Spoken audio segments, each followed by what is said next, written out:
Well, the knives are out in the GOP as Republicans begin to bicker with each other and look for someone to blame after their party collapsed in Tuesday's midterms. And Joe Biden had the best midterm showing of any sitting president in 20 years. Republicans and right-wing media are blaming everything from voting machines to young people to women. And perhaps most shockingly, they're really pissed at Donald Trump.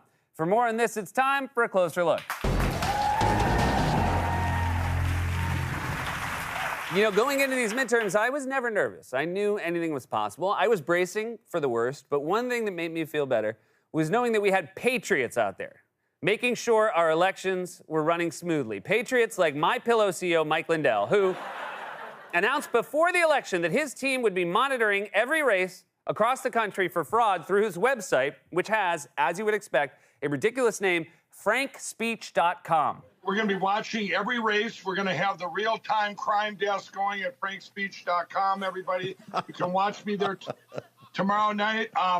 We are tracking every race by cyber. I want all the bad guys out there to know, through the Edison report, we are watching, and we also have another way to watch what's going on with the computers and the machines. So I'm putting them all on notice, Steve. They're all on notice. Hear that, bad guys? You are on notice. Mike Lindell is tracking every race by cyber. Why is all of his computer lingo 30 years old? We're tracking the bad guys by cyber and using AOL Instant Messenger to find out their age, sex, location.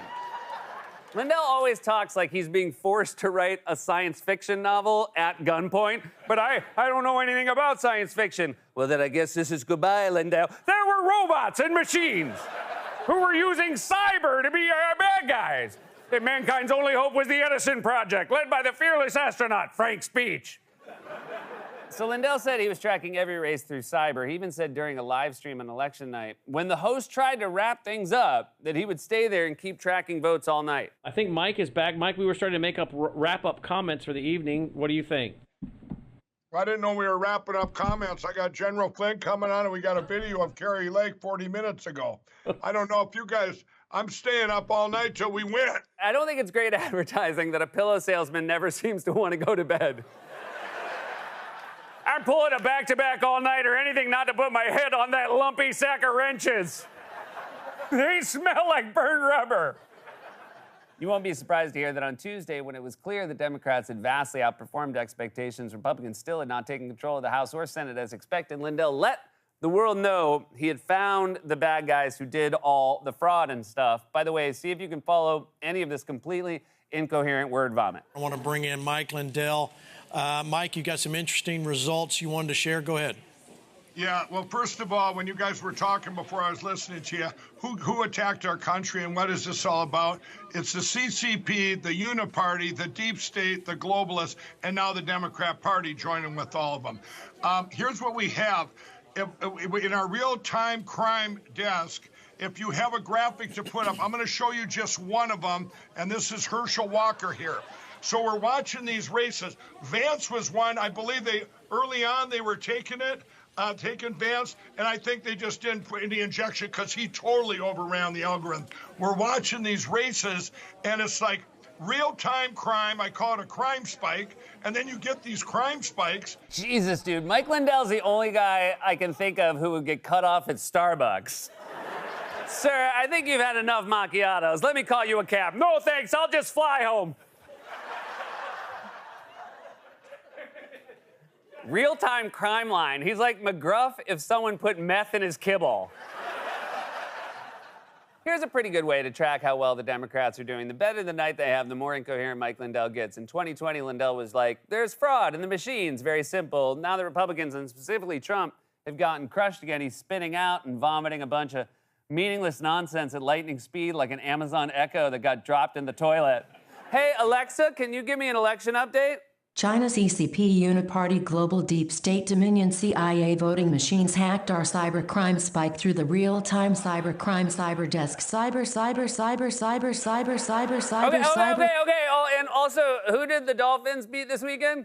The Bears.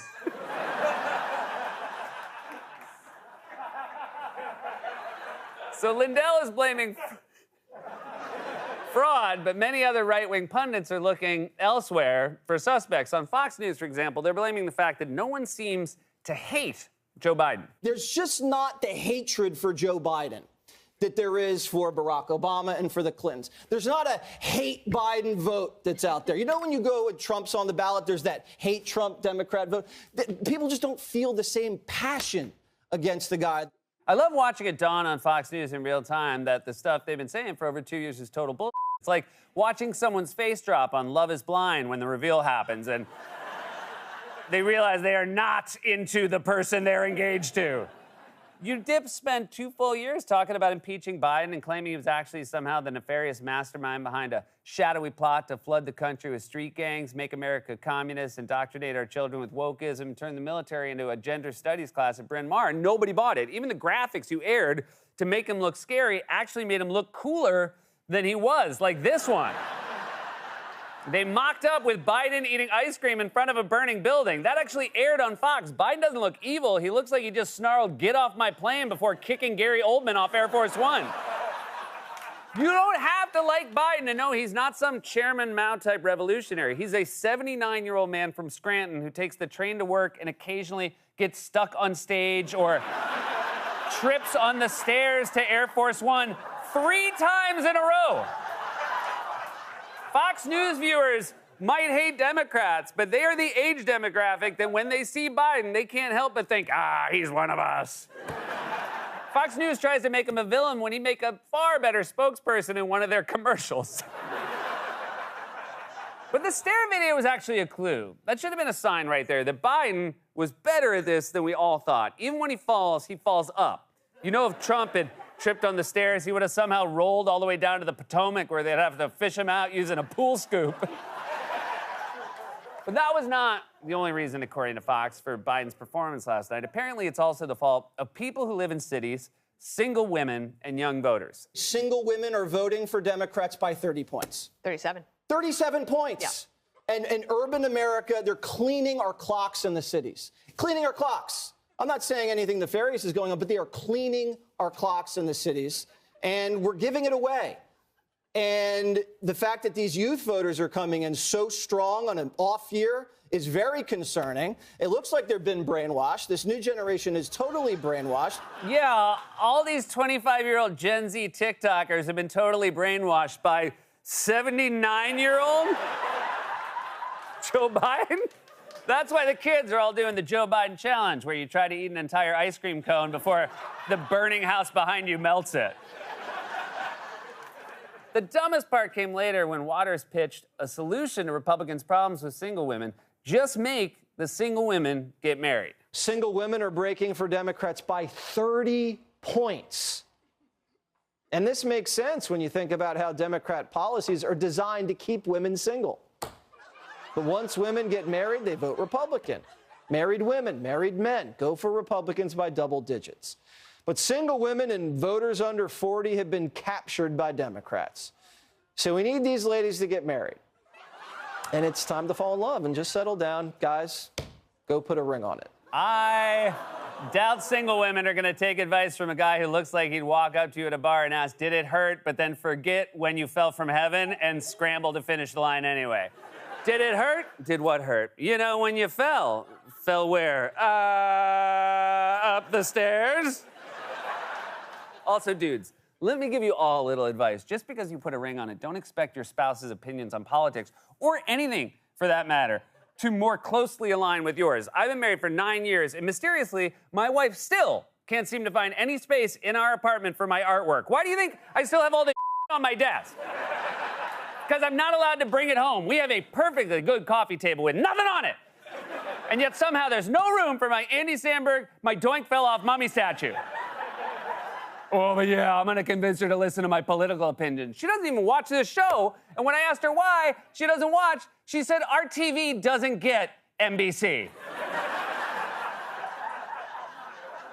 That can't be right.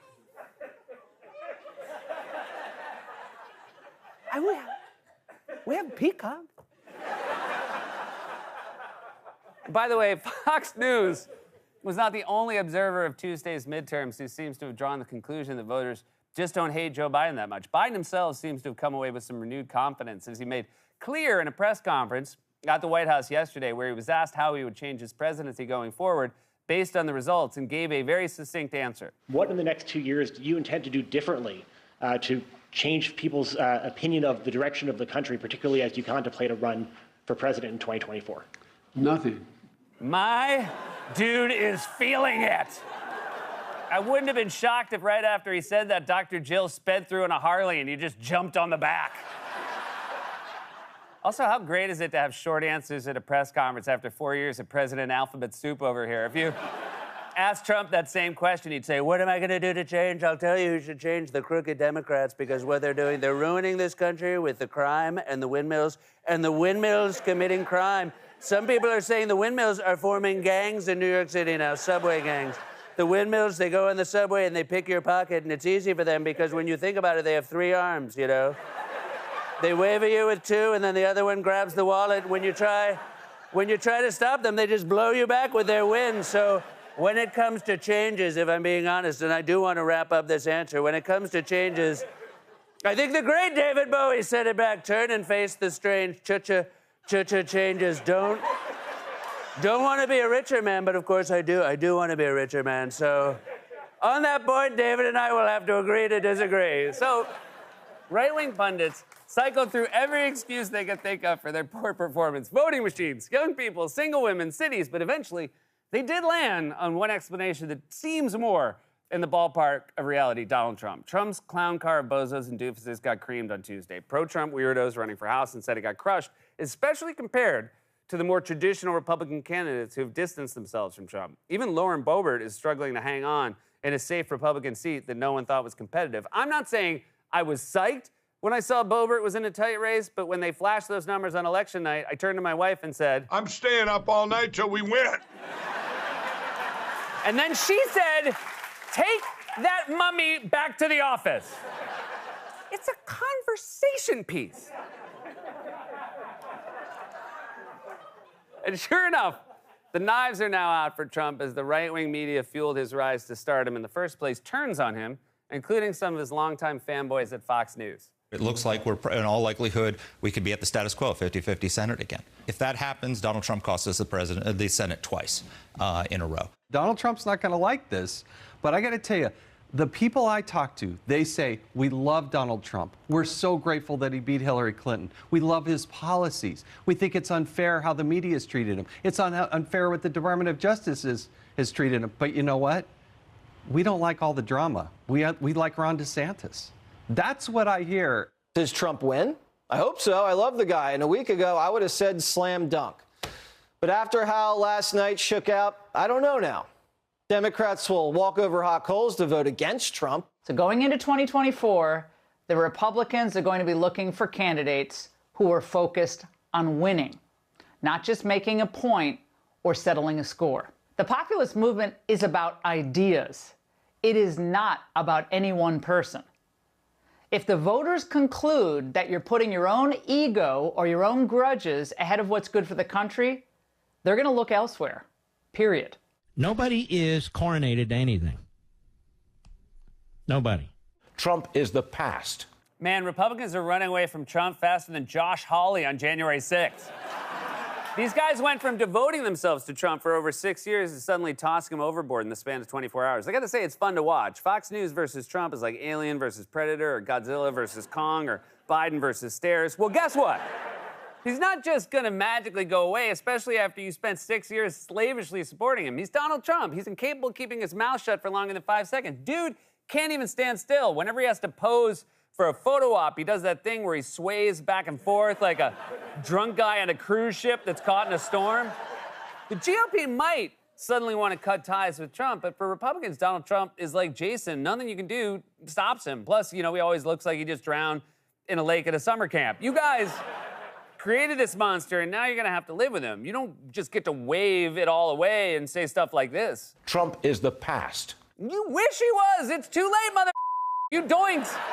Could have helped impeach and convict him, and you probably would have been riding high on a red tsunami Tuesday, but instead you had to kiss the ring. House GOP leader Kevin McCarthy, who hopes to be the next speaker if Republicans eke out a majority in the House, even flew down to Mar-a-Lago for that photo op, like two real estate agents who are trying to sell you a house on haunted burial ground. You have the ghosts and the ghouls. We love the ghouls, don't we? We love the ghouls. And the girls, they'll wail all night and rattle their chains, but look at the high ceilings and, you know, it's close to good schools and shopping. Voters once again repudiated the MAGA movement and Trumpism on Tuesday, just as they did in 2018 and 2020. And now suddenly the same Republicans who marched in lockstep behind Trump for 6 years, wreaking havoc on the nation, want to cut ties and run away from him as fast as they can. The Trumpified GOP has alienated everyone from women to suburban voters to people in cities to young voters who are especially hard to poll because they don't answer phone calls. They prefer to communicate by cyber. This has been a closer look.